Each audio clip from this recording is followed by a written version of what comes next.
Ethan and his mother sat on the bed for a few silent moments. As he always did, the boy wondered what happened to Matilda. His mother looked at him. Her green eyes glistened in the dark room. Sometimes I like to imagine that Matilda never truly forgot. That maybe little things would remind her of the wondrous realm she once knew and protected. I like to think so too. That night, after reading the story, Ethan's mother kissed him goodnight and tucked him into bed like always. He picked up the book and examined the cover as if for the first time. He wondered at the cover's familiar ring of stones, and, at the bottom of it, Helga K. Franz's name was written in black ink. Outside, lightning continued to brighten the night sky and the thunder rumbled. Trees whipped about as the strong winds blew through them. The violence of the storm carried into Ethan's dreams, and he found himself in a dark, endless void. In his dream, Ethan walked through the cold unknown until he finally glimpsed another person in the distance. It was a young girl. He saw that she was trying to tell him something and started to run toward her to hear. She was reciting the words from the great Raven King in great urgency. "By day I set, and by the moon's light I enter," she desperately repeated over and over again. A giant cloud of darkness approached ominously behind her. Ethan tried to warn her, but she was too busy trying to relay her message to him to heed his warning. In horror, he watched as darkness enveloped her. The boy ran faster. When he reached her, she was sitting placidly on the floor, with her back toward him. He gently touched her on the shoulder. Are you okay? In a slow and unsettling way, she turned around, and with a wordless response answered him with a haunting gaze from lifeless green eyes. Gasping, Ethan awoke with fright. Lightning continued to illuminate the sky and cast eerie shadows upon the walls of his bedroom. The house murmured with small creaks in the wood and gentle tapping sounds in the wall. Ethan pulled the covers up higher and closed his eyes until sleep overtook him. Upon waking, his thoughts returned to the story, and he decided to take the Great Raven King to school. When he did, the librarian informed him that there were no children's books written by Helga K. Franz that she could find. Upon further inspection of the book, she noticed that there were no publication credits either. She returned the book to him, and, in disappointment, Ethan left the library. When he returned home from school, he sat on the stump of a cut-down tree outside of his home, still holding on to the book. He knew that what he was going to do next was silly, but he thought, why not? Ethan created a giant circle, following the instructions in the book. With slow hesitation, he closed his eyes and stepped into it. Opening his eyes, he saw that nothing had changed.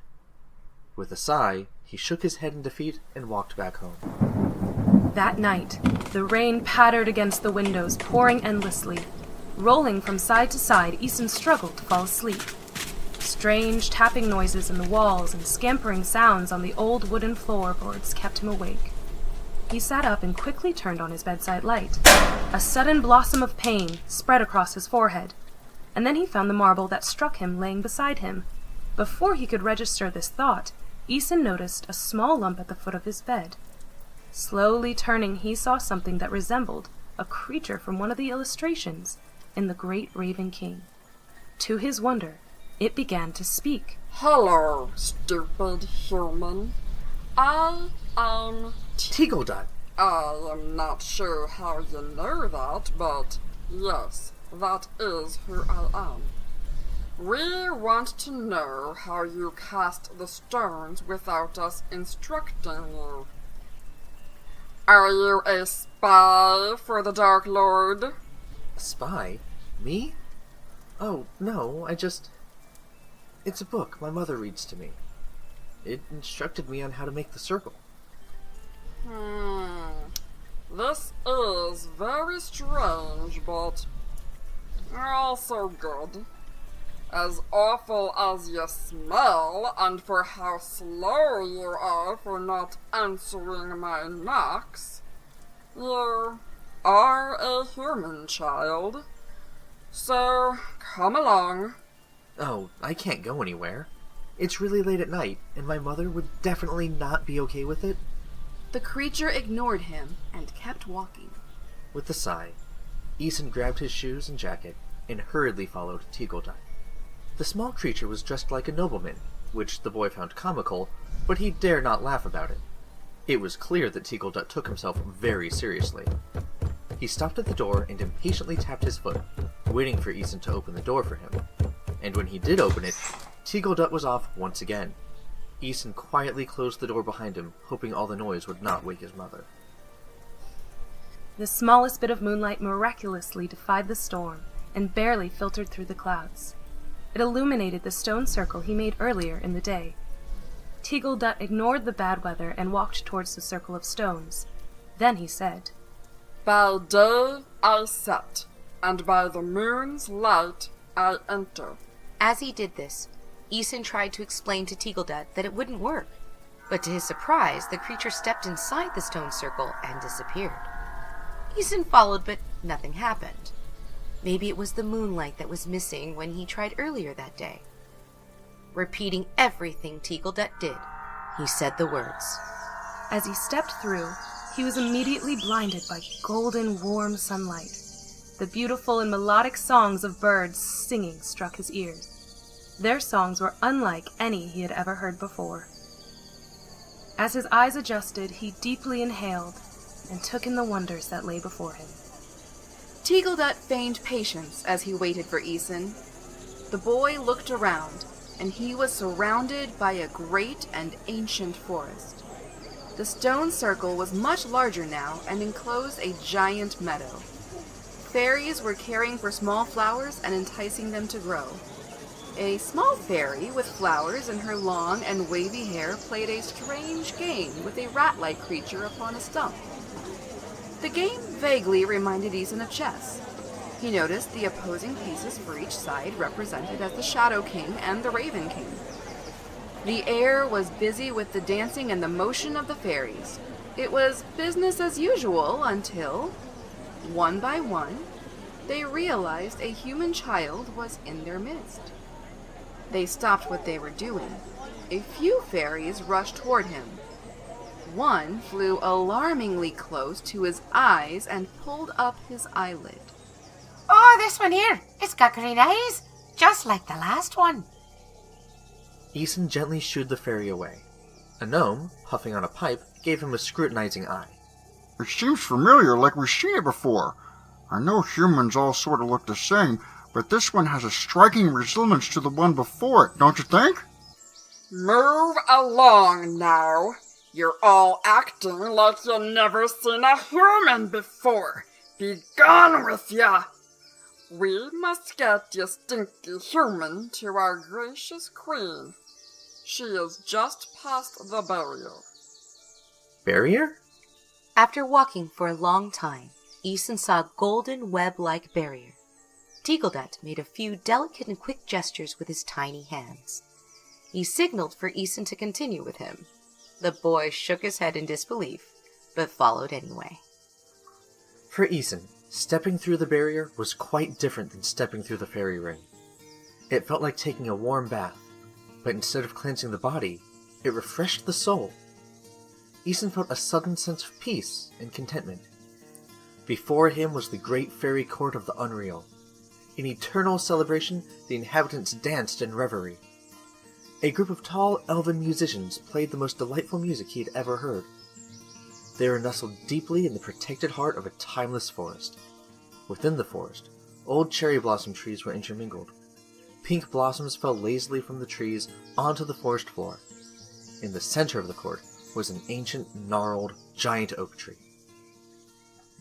He noticed there were 2 natural thrones that had grown along the oak tree's massive limbs. In one regally sat the Queen of the Unreal. The other was vacant.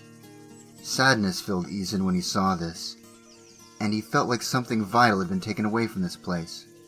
A strange feeling of loss overtook him. With sorrow, the Queen too observed the empty seat beside her.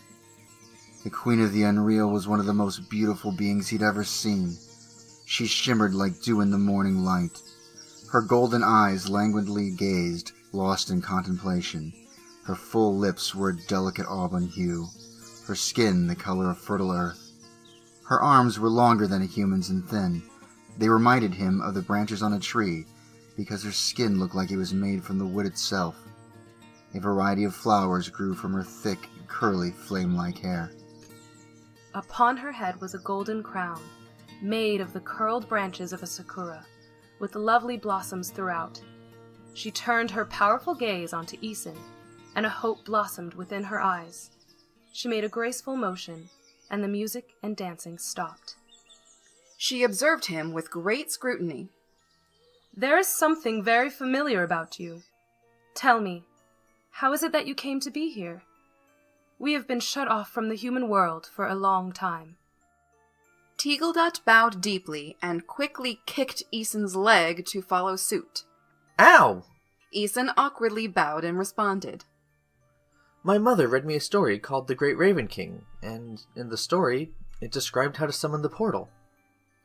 The queen's eyes lit up, and momentarily cast away the sorrow that haunted them. Please, tell me more about this book. He explained the story and described the colorful illustrations and how the book was made by Helga K. Franz. This sent the fairy folk into a laughing frenzy. Isin looked around in confusion. What's so funny?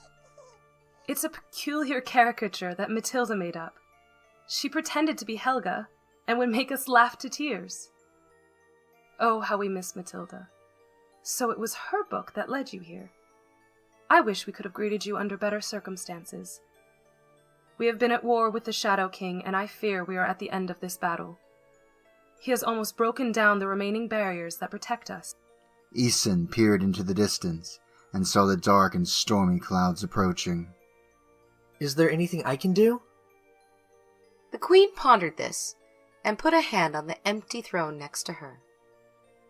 The Shadow King tricked my husband, the Great Raven King, and imprisoned him within the Darkscape. Based upon what you are telling me about this book, he must have found Matilda and erased her memory of us as well.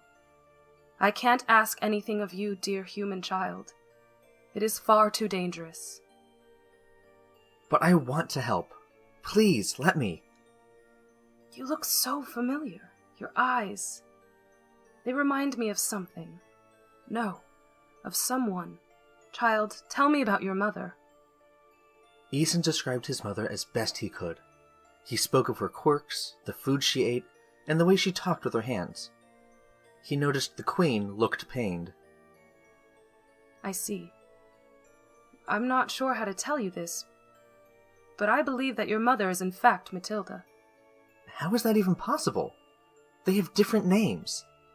They must have completely wiped away her memories of who she used to be. But we have a saying, AliaAdapted Pantagata.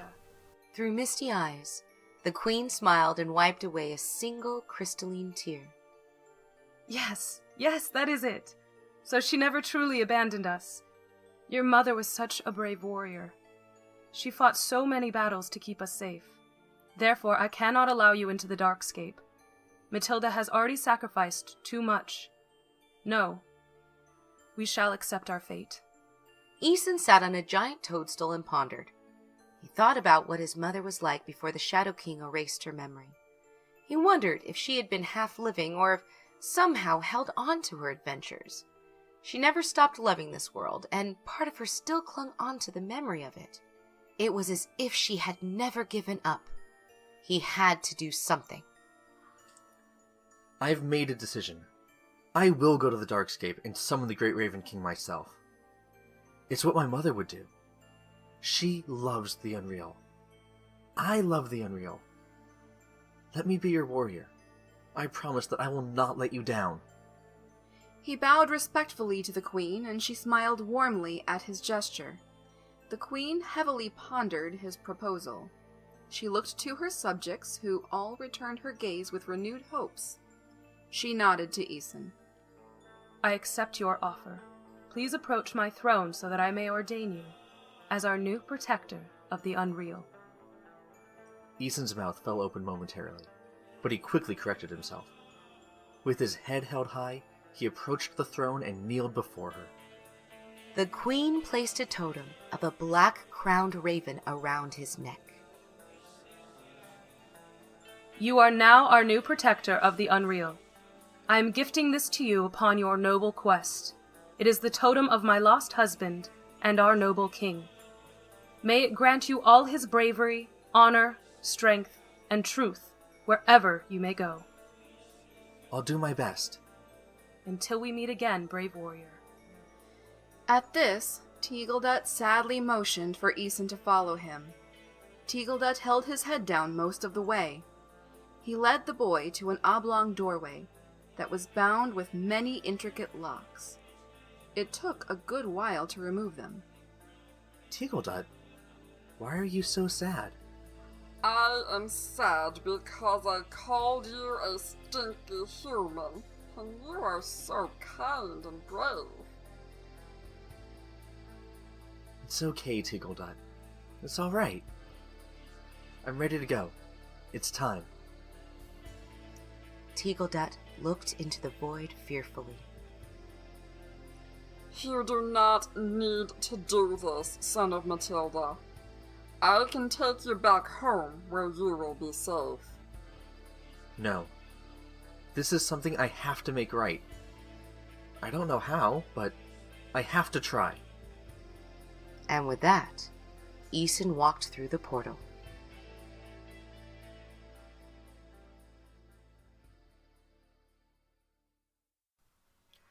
You're listening to Scintillating Stories, featuring the Great Raven King, written by Stephanie Alia, adapted for Radioplay by Ghislaine, featuring the voices of Valerie Smith, Ghislaine, Stephen Farbman, Danielle May, and Ryan of Intervision, edited by producer Ryan, produced by Intervision Entertainment and What Happens After 2 a.m., with music provided by freemusicarchive.org, and artwork for the Scintillating Stories logo, as well as illustrations for the Great Raven King by the amazingly talented Lindsay Payton. Special thanks to producer Kendra for encouraging our mission of sharing stories with the world. Catch more shenanigans from Intervision Entertainment on Spotify, iTunes, Podbean, and YouTube, and of course on our website IntervisionEntertainment.com, where you can also buy tickets to catch Scintillating Stories live in San Diego. Oh, and please find us on all the social media apps you use. We're here and we're looking for you. Finally, help keep the vision alive and consider donating to Intervision Entertainment on Patreon.com.